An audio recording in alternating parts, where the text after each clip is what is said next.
नमस्कार मित्रों, जय गौ माता। मित्रों, आज भारत में भी हृदय संबंधी रोगी जो हैं बहुत तेज़ी से बढ़ रहे हैं और हृदय संबंधी रोगी नहीं बढ़ रहे, दूसरे रोगी भी बहुत तेज़ी से बढ़ रहे हैं। और हृदय संबंधी मामलों में कहा जाए तो भारत आज हृदय संबंधी रोगों के मामले में विश्व कैपिटल की स्थिति पाने लग गया है। वैसे भी भारत की आबादी दुनिया में दूसरे नंबर की आबादी, चीन के बाद हमारा दूसरा स्थान है।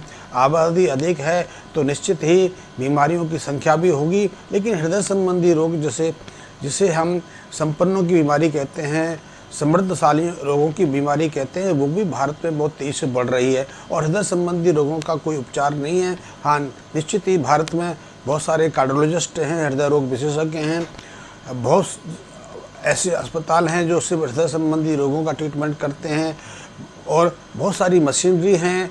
हमारे देश में हृदय संबंधी दवाइयाँ भी बहुत पर्याप्त मात्रा में उपलब्ध हैं। और आपको जानकर आश्चर्य होगा, हृदय संबंधी रोगों की दवाएं खरीदने में हम दुनिया में नंबर 1 हैं। दुनिया में पश्चिमी जगत में जितनी भी हृदय संबंधी दवाएं निर्मित होती हैं, उनका सबसे ज़्यादा बड़ा निर्यात आयात हम करते हैं। और इससे अंदाज़ा लगा सकते हो कि हमारी हृदय संबंधी रोगों में क्या स्थिति है। हृदय संबंधी रोगों का उपचार या तो टैबलेट से होता है या फिर यदि ज़्यादा स्थिति खराब है, वैसे तो हृदय संबंधी रोगों की स्थिति खराब ही रहती है, तो डॉक्टर कहते हैं कि एंजियोग्राफी कराओ। एंजियोग्राफी कराते कराते कहते हैं इनको स्टेंट डालना पड़ेगा, इनका कभी भी हार्ट अटैक आ सकता है, कभी भी इनकी स्थिति खराब हो सकती है और तब आपात स्थिति में स्टेंट डलवाना पड़ेगा। तो अभी डलवा लीजिए, क्योंकि एंजियोग्राफी तो आप करा ही रहे हैं।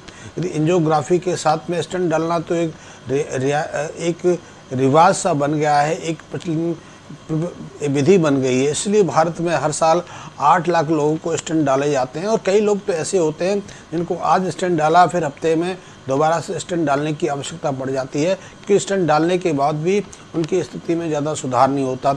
और स्टेंट डालने के अलावा 1 लाख से ज़्यादा लोगों को या बाईपास सर्जरी करनी पड़ती है। और इतने हार्ट संबंधी, हृदय संबंधी उपचार की सुविधाएं उपलब्ध होने के बावजूद भी, भारत में इतने ज़्यादा कार्डियोलॉजिस्ट यानी हृदय रोग विशेषज्ञ होने के बावजूद भी, जो हृदय संबंधी रोगों की मरने की दर है वो भारत में सबसे ज़्यादा है। भारत में हर साल 70 से 80 लाख लोगों की असमय हृदय संबंधी रोगों के कारण मौत हो जाती है। और ये आंकड़ा तेज़ी से बढ़ रहा है। हृदय संबंधी जो हमारे विशेषज्ञ हैं वो इन पर रोकथाम नहीं लगा पा रहे हैं, और जो इलाज लेते हैं वो भी कब अपने पारिवारिक सदस्यों का साथ जुड़ जाए कहना मुश्किल है। पहले तो ऐसा कहते थे कि हृदय संबंधी रोग जो है वृद्धावस्था में आता है, 60, 65, 70 साल के बाद शुरू होता है, लेकिन आजकल तो देखने में आया है 25 साल के व्यक्ति को, स्वस्थ व्यक्ति को, एक स्पोर्ट्समैन को, एक एथलेटिक्स को, एक जो रेस में भाग ले रहा है या पहलवान है या क्रिकेटर है या फुटबॉलर है, उनको अचानक ग्राउंड के अंदर भी हार्ट अटैक आते देखे गए हैं। तो इसलिए जो पूरी परिभाषाएं हैं वो भी बदल गई हैं। तो हृदय संबंधी बहुत घातक है और हृदय संबंधी रोग का कोई भी परमानेंट इलाज है नहीं। जैसे कि डायबिटीज़ के मरीज को ताउम्र मरने दम तक दवाइयाँ लेनी पड़ती हैं, और दवाइयाँ लेनी नहीं पड़ती, उसकी डायबिटीज़ के मरीज की जो ट्रीटमेंट है वो एक टैबलेट से, आधी टैबलेट शुरू होता है, फिर धीरे धीरे उसका कारवा बढ़ता जाता है, डायबिटीज़ की दवाइयाँ बढ़ती जाती हैं, न केवल संख्या में बल्कि मात्रा में। फिर डायबिटीज़ के साथ उसे कई और रोग लगते जाते हैं, तो उन रोगों की दवाइयाँ भी उसको साथ लेनी पड़ती हैं। ठीक इसी तरह हृदय संबंधी रोगियों को भी स्टेंट डलवाने के बाद, बाईपास सर्जरी कराने के बाद या हार्ट ट्रांसप्लांट कराने के बाद भी दवाइयाँ लेनी पड़ती हैं। और जब तक दवाइयाँ लेनी पड़ती, जब तक वो उसके सांस रहता है, चाहे वो अस्पताल में रहे या घर में रहे, तो ऐसे में तो बहुत एक हमारे सामने समस्या खड़ी हो जाती है कि आखिर हृदय संबंधी रोगों का उपचार कैसे करें। तो हृदय संबंधी रोगियों का भी एक सही उपचार हो सकता है। हृदय संबंधी रोगियों को भी अपनी दवाइयों से, अपने जो ट्रीटमेंट से मुक्ति मिल सकती है, और उसके लिए सहज सरल उपाय है कि वो प्राकृतिक जीवन शैली अपनाएं। और मैंने कोशिश की है, आप भी उनको अभ्यास से, उनको प्रैक्टिस से देख सकते हैं कि 10-12 के करीब योग आसन हैं, योग क्रियाएं हैं, कुछ प्राणायाम, श्वास संबंधी क्रिया है, उनका नियमित अभ्यास कर लीजिए आप। और आपको 20-25 दिन के बाद यदि आप हृदय संबंधी रोगी हैं तो आपको लाभ आने लग जाएगा। 1 महीने के बाद आपकी दवाएं कम होने लगेंगी, और आपके डॉक्टर्स जिनसे आप इलाज ले रहते हैं वो आपका जो टेस्ट कराते हैं, वो एग्ज़ाम कराते हैं, चाहे वो पैथोलॉजी का टेस्ट हो या ईसीजी हो या होल्टर मॉनिटरिंग हो या इकोकार्डियोग्राफी हो, जितने भी वो टेस्ट कराते हैं उसमें फ़र्क नज़र आएगा, आपको सकारात्मक संकेत मिलने लगेंगे और आपकी स्थिति में भी परिवर्तन आएगा। आपका सांस फूलता है, छाती में भारीपन रहता है, चलने फिरने में मुश्किल आती है, कमजोरी रहती है, आप उठ नहीं पाते हैं, सीढ़ियाँ नहीं चढ़ पाते हैं, तो निश्चित ही इन अभ्यासों से आप में परिवर्तन आएगा और धीरे धीरे जब इन योग अभ्यास का, इन प्राणायाम की क्रियाओं का आप एफर्टलेस यानी प्रयासरत अभ्यास करने लगेंगे तो आप देखेंगे कि आपकी स्थिति में और तेज़ी से सुधार आने लगेगा। तो आप कर सकते हैं और इनका आप सतत अभ्यास करिए। यदि आप रोगी हैं तो भी करिए, यदि रोगी नहीं है और आप 25-30 के ऊपर के हैं, क्योंकि योग अभ्यास तो किसी भी उम्र में शुरू किया जा सकता है, लेकिन आजकल बीमारियां तो 25 साल के बाद शुरू हो रही हैं और 30 के बाद 35 के बाद तो कोई ना कोई बीमारी लगनी आज निश्चित सी हो गई। जैसे मौत जन्म के साथ बंध जाती है, निश्चित हो जाती है, उसी तरह आज यदि सफल हो रहे हैं, आप जीवन में कुछ प्राप्त कर रहे हैं तो उसके साथ एक चीज़ ये भी समझ लीजिए कि आप बीमारी के आसपास, आपकी बीमारी आपके आसपास घूम रही है, कभी भी आपको लग सकती है। आपको ब्लड प्रेशर हो सकता है, आपको हार्ट की डिजीज़ हो सकती है, आपको डायबिटीज़ हो सकती है, कोई भी बीमारी हो सकती है। तो यदि आपको बीमारी आपके आसपास घूम रही है, आप बीमार पड़ सकते हैं, तो उससे पहले आप उसका समाधान ढूंढिए। समाधान सहज है, इसके लिए कोई प्रयास करने की आवश्यकता नहीं है, इसके लिए कोई जिम जाने की आवश्यकता नहीं है, इसके लिए कोई ट्रेनर रखने की आवश्यकता नहीं। एफर्ट जो निःशुल्क इलाज हैं आपको घर में भी कर सकते हैं, आप किसी माध्यम के से सीख कर भी इनको कर सकते हैं। तो मैं आज आपको कि हृदय संबंधी रोगों से आप स्थायी रूप से कैसे मुक्ति पा सकते हैं, कैसे स्थायी इसका समाधान कर सकते हैं, वो जानकारी दूंगा। वैसे तो ये कई चरणों की जानकारी है, क्योंकि एक वीडियो में मैं सारी पूरी जानकारी को समेट नहीं सकता, क्योंकि मैं समझाने का प्रयास भी करूंगा, आपको क्रिया भी बताऊंगा, तो आप इसको देखते रहिए। तो आज मैं बताने जा रहा हूं कि मैंने जो 8-10 योग क्रियाएँ चुनी हैं जो हृदय संबंधी रोगों के लिए चमत्कारी प्रभाव देती हैं, और उन क्रियाओं को एफर्टलेस करना है, उन क्रियाओं में आपको प्रवीणता हासिल करनी है। शुरू में तो आपको मुश्किल आएगा। योग क्रियाओं के साथ में एक परेशानी है कि आप जो शुरू करते हैं तो आपके हाथ पैर मुड़ते नहीं, आपके जॉइंट्स जो है दर्द करते हैं, आप पूरी तरह से उसमें प्रयास में कामयाब नहीं हो पाते। लेकिन जब हफ्ते तक आप अभ्यास करते रहते हैं तो आपके जो जोड़ है वो भी सॉफ्ट पड़ने लगते हैं, उनकी फ्लेक्सिबिलिटी बढ़ने लगती है, आप एफर्टलेस वो योग आसनों को करने लगते हैं। तो ये सतत अभ्यास से आप इन क्रियाओं में पारंगत हो जाएंगे और उनका प्रभाव भी आपको दिखाई देने लगेगा। दूसरी चीज़ इसमें देखनी पड़ती है कि आपको उन क्रियाओं को कितनी बार दोहराना है या कितनी बार उस मुद्रा में रहना है। तो ये भी आपके ऊपर निर्भर करता है, आपकी स्थिति के निर्भर करता है, आपकी जो पारंगत स्थिति है उस पर निर्भर करता है। तो इसको बढ़ाएंगे तो इसका प्रभाव ज़्यादा रहेगा, क्रियाओं को बार बार दोहराएंगे तो शरीर पर उसके सकारात्मक प्रभाव ज़्यादा होंगे। तो आप पहले तो आज मैं एक अभ्यास बताना चाहता हूँ। पहले तो आप सोचिए कि यदि प्राणायाम से शुरू करना चाहते हैं, श्वास संबंधी क्रियाओं से करना चाहते हैं, तो आप जो नाड़ी शोधन प्राणायाम है उसका अभ्यास कर सकते हैं। नाड़ी शोधन के कई प्रारूप हैं, लेकिन सहज एक प्रारूप है कि आप अपने दाहिने अंगूठे से दाहिना नासा द्वार को बंद करिए, दूसरे उंगलियों से नाक के दूसरे द्वार को पर स्पर्श करिए और बाएं नासा द्वार से आपको श्वास लेना है। लंबी श्वास लेनी है, दाहिने से छोड़नी है, फिर दाहिने से लेनी है, बाएं से छोड़नी है। ये एफर्ट्स करना है, तो कम से कम 2 से 3 मिनट तक इसको करना है। पहले आपने धीमी गति से करना है, ज़्यादा तीव्रता नहीं दिखानी है। फिर धीरे धीरे अभ्यास से इसमें थोड़ा प्रयास बढ़ाना है और समय भी बढ़ाना है। तो पहले आप नाड़ी शोधन प्राणायाम का अभ्यास कर सकते हैं कि नाड़ी शोधन प्राणायाम से आपकी नाड़ियों में जो मल रहता है, आपकी नाड़ियों में जो निष्क्रियता रहती है, विकार रहते हैं, उनका शोधन होता है। उसके माध्यम से जो प्राण है, श्वास के माध्यम से आप प्राण ग्रहण करते हैं, ऑक्सीजन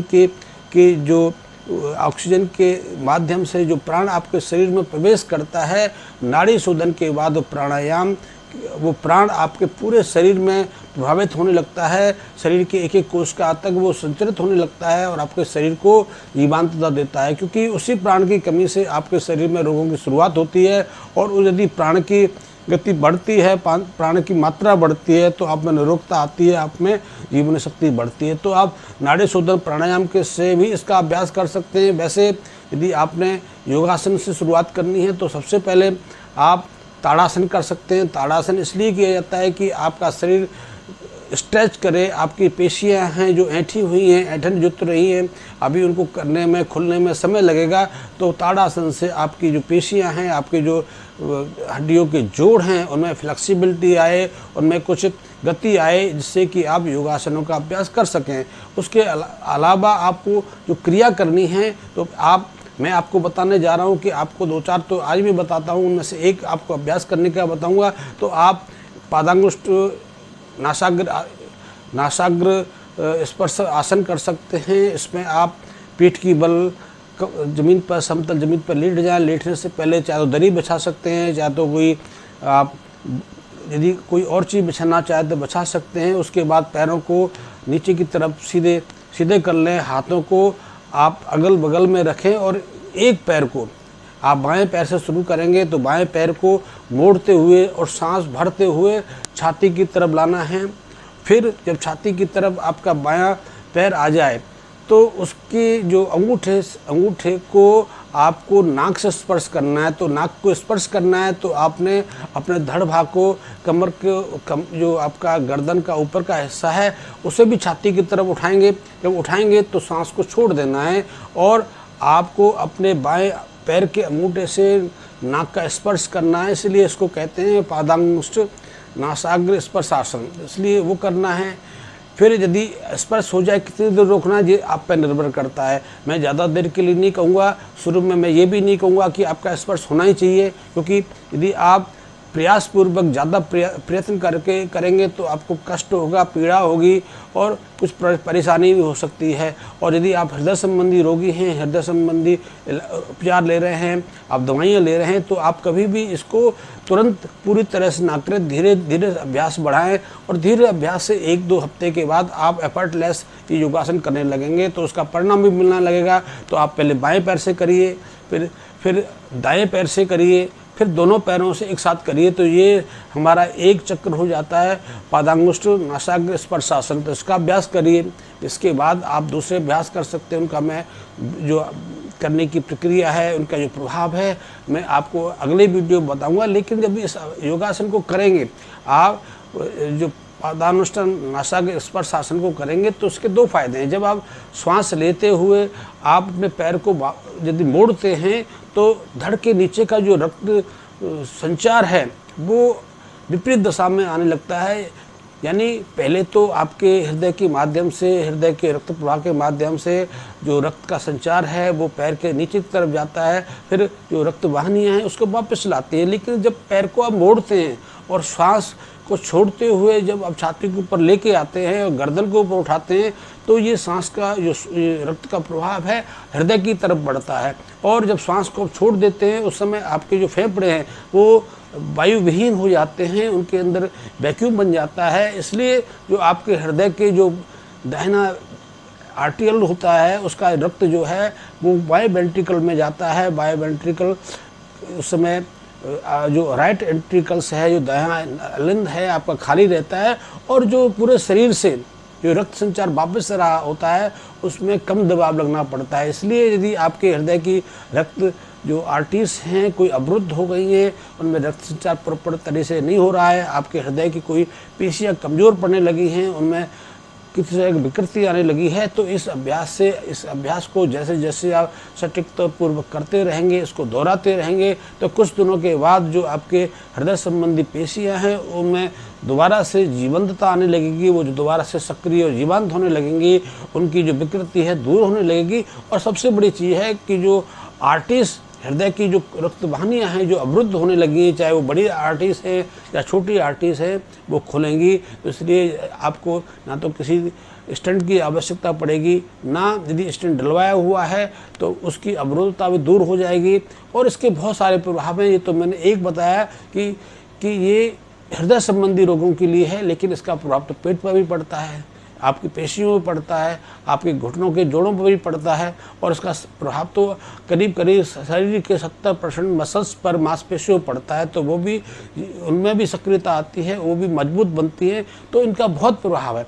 और यदि आप नाड़ी शोधन का अभ्यास कर सकते हैं तो मैंने बताया कि नाड़ी शोधन से सिर्फ नाड़ियाँ का विकार ही दूर नहीं होते, उनके मल ही दोष दूर नहीं होते, उनमें प्राण का संचार भी बढ़ता है। इससे आप जो आगे के जो प्राणायाम संबंधी क्रिया हैं, जो श्वसन संबंधी क्रिया हैं, उनका प्रभाव अच्छे से ले पाएंगे। तो आज आप नाड़ी शोधन से शुरू करिए, आप पादांगुष्ठ नासाग्र स्पर्श आसन से शुरू करिए। वैसे ये एफर्टलेस प्रयास है, मैंने तो कई ऐसी चीज़ें बनाई हैं, उनको मैं दिखा नहीं पाऊँगा क्योंकि मैं ये वीडियो अपने कक्ष में बनाता हूँ।